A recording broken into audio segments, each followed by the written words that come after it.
सुनाबी बहुत पुरान गीत आदरणीय सुरेश पंकज जी गने गीत के ताजा करे सुनाबी। कोहबर घर गेलो पिबैते पिबैते हे अखन धरी जीबै छी पिबैते पिबैते अखन धरी जीबै छी पिबैते पिबैते कोहबर घर गेलो पिबैते पिबैते कोहबर घर गेलो पिबैते पिबैते अखन धरी जीबै छी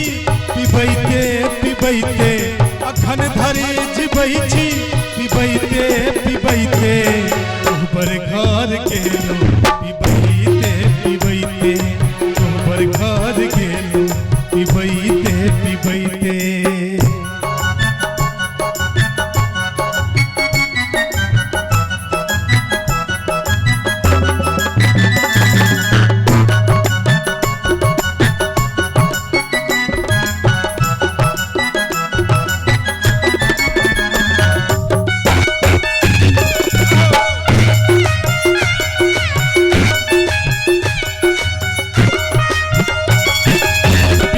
हो सब पहिने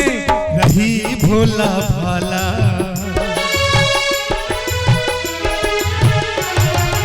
विवाहो सब पहिने रही भोला भाला दहेजक रुपैया खोललस सीसी ताला दहेजक रुपैया खोललक सीसी ताला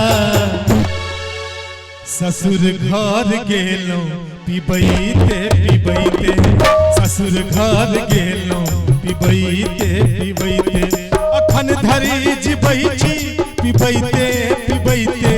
अखन धरी जीबै छी पिबैते पिबैते कोहबर घर गेलो पिबैते पिबैते कोहबर घर गेलो पिबैते पिबैते।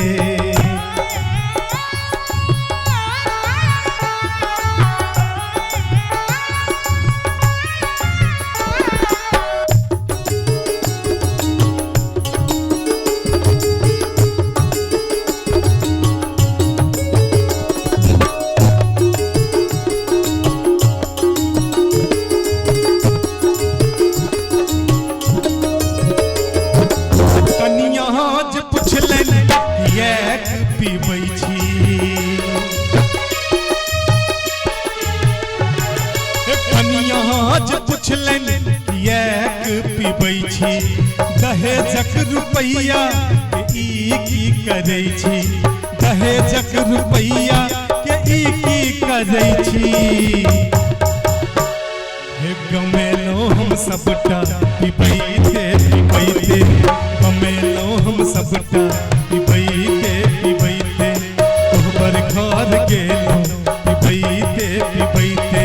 कोहबर घर गेलो पिबैते पिबैते।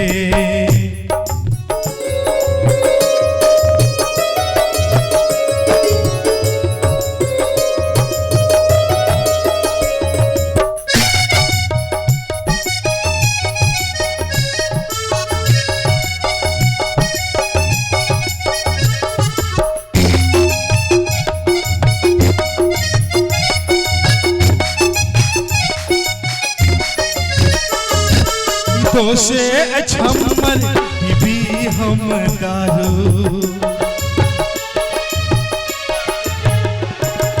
दोषे अछम्मर बीबी हम दारू दहेजक रुपैया बनेलक शराबी दहेजक रुपैया बनेलक शराबी हे घरारी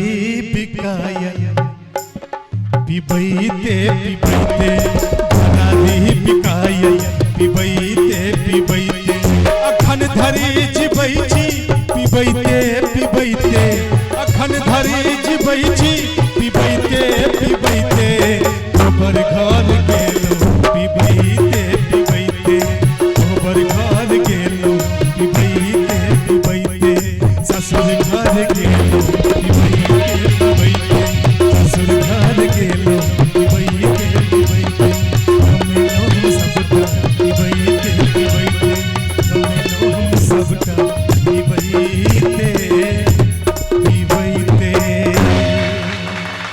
दारू ने